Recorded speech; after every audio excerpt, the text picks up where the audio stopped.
The following is a D.W. Holy Saints production. In 1240, 7 prominent noblemen of Florence mutually decided to withdraw from the city to a solitary place for prayer and direct service to God. The Blessed Mother appeared to each of them individually and urged them to begin a more perfect life. Disregarding birth and wealth, in sackcloth under shabby and well-worn clothing, they withdrew to a small building in the country. It was September 8th, selected so that they might begin to live a more holy life on the very day when the Mother of God began to live her holy life.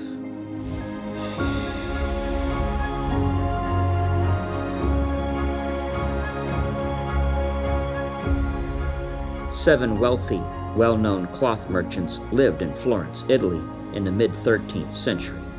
Bonfilius, Monaldi, John Bonaguinta, Gerard Sostini, Bartholomew Emide, Benedict dell'Antella, Recoverus Uccagione, and Alexis Falconeri.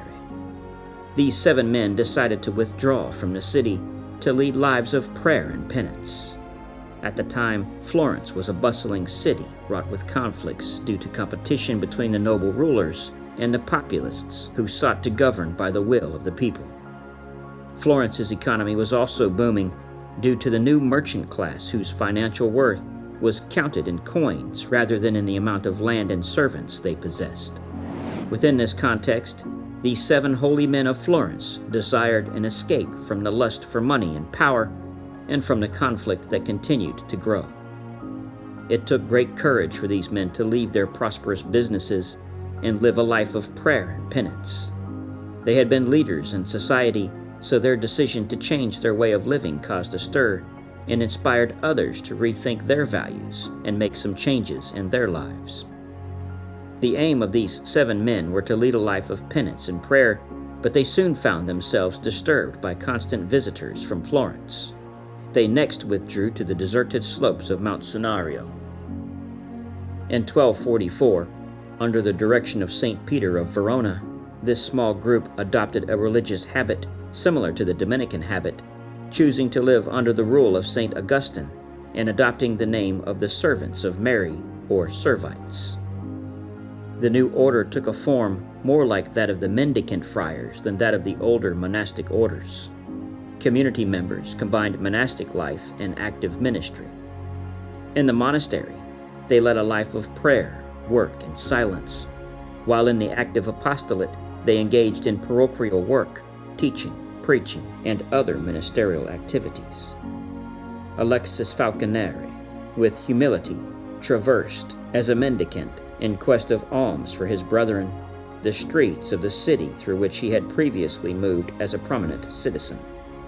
So deep and sincere was his humility that though he lived to the great age of 110 years, he always refused to enter the priesthood of which he deemed himself unworthy.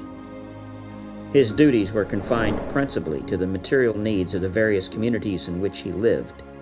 In 1252, the new church at Cafaggio, on the outskirts of Florence, was completed under his care, with the financial assistance of Chiarsimo Falconeri. Giuliani Falconeri, his niece, was trained in sanctity under his personal direction. The influence exerted on his countrymen by Falconeri and his companions may be gathered from the fact that in a few years, 10,000 persons had enrolled themselves under the banner of the Blessed Virgin in the Servite order.